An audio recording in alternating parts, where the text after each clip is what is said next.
Yo, what's going on, people? I'm cooking right now, making my food, and I'm gonna start working out more. I'm gonna get my chest back, so I don't look like no toothpick on camera. But I'm looking at as I eat, about to go back out, change my clothes, eat, but I want to do my reading in the house because I feel like if I read while I work, I can't really multitask like I think I can. But anyway, I'm gonna turn the camera the other way because you know, I want to talk about Amanda Seales. Now, one of my subscribers posted her on her wall. I believe it was yesterday or the day before. Now, Amanda Seales, she went under a few different names. She was on this show on Nickelodeon called My Brother and Me. I watched it about 6-7 years after it ended. They used to show reruns, and it didn't really last long. But I know her from that show. And Charles Hamilton, the rapper, referenced her in a song called Word. It's like a Soulja Boy diss. Well, I don't really know her for what she does now. I assume she does like music industry related content, like she talks about the music industry.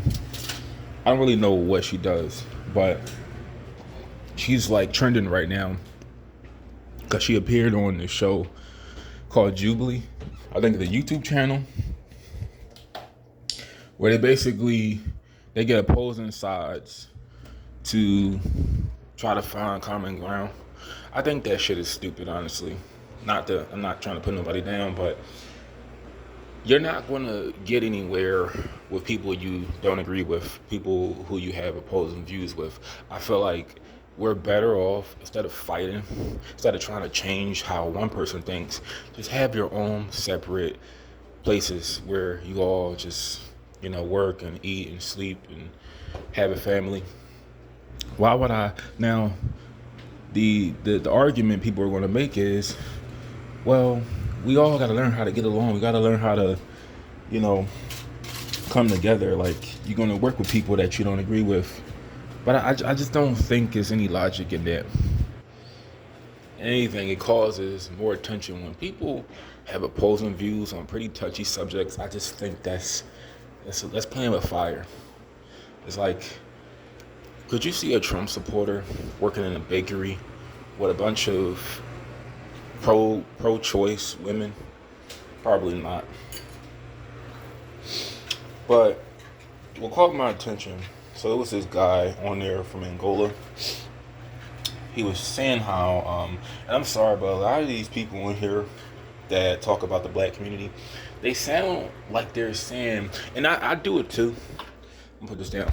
They sound like they all kind of sound the same, which is good because the message is what's important. But it's just like, man, I feel like I heard that from somewhere. He sounds like Candace Owens. And don't think I think these people are wrong in what they say. It's just that sometimes they're not doing it to help the black community. They're doing it for a paycheck. A lot of these people get paid to say these things. And I just feel like when you're paid to say a certain narrative, especially if you're trying to represent, I'm not saying everybody who talks and who has like a political opinion, I'm not saying they're leaders, like they represent other people. That's not really the case.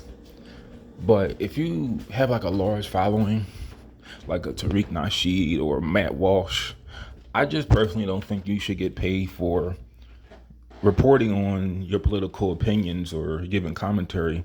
If you have like a base, if people look at you as the representative, I don't feel like you should get money off of like donations. I think you should work a regular job. Let me just break it down like this.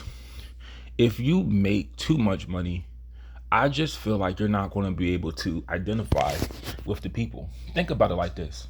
I said this before and I'll say it again. Do you think Matt Walsh, he has to be a millionaire at this point with that movie, What is a Woman? That that got him a lot of money. You know, he obtained a lot of wealth with the movie. You know, What Is a Woman, and the other one was like a race something. It was like a racist movie. He was like, "What is racist?" or something. But do you think he could like?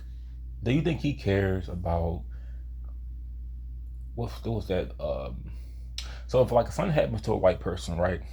If a white person is attacked by like black people, I know he may feel some kind of way about it based on like, okay, he's a white man, but I don't think he's concerned.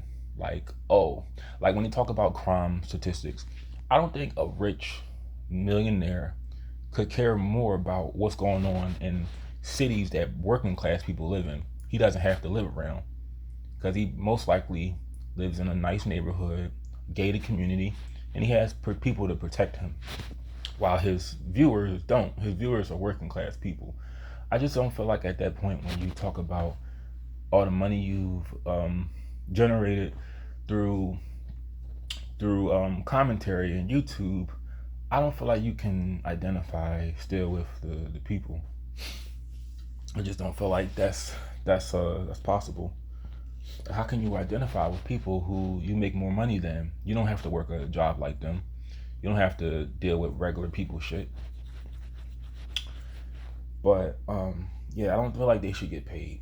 But back to Amanda Seales, I side with the match hitters. I side with the guy. I feel like people need to worry about the real issues, and that's bringing fathers in the home. Stop having kids out of wedlock. Like with this whole National Guard shit, locking people up is not really going to solve the problem. It is the culture. If they were to pass laws like, hey, stop having all these fucking kids that you know you can't support when you don't have a college education, make that a law. Make it a law where you have to be sterilized after your second child if you are living on government assistance. But you understand that someone on government assistance is most likely, sometimes, not always, but they are more likely to go to prison, jail, or end up dead, and they're raised in single parent homes. Even Barack Obama said himself that a black man, a black child that wasn't raised in a two-parent household is more likely to go to prison, go to jail. But like I said, I can identify with Amanda Seales, but I don't agree with her. I really feel like we need to worry about what's going on in the community. Stop worrying about white supremacy. I mean, it goes on, don't get me wrong, but we need to worry about what's going on here first.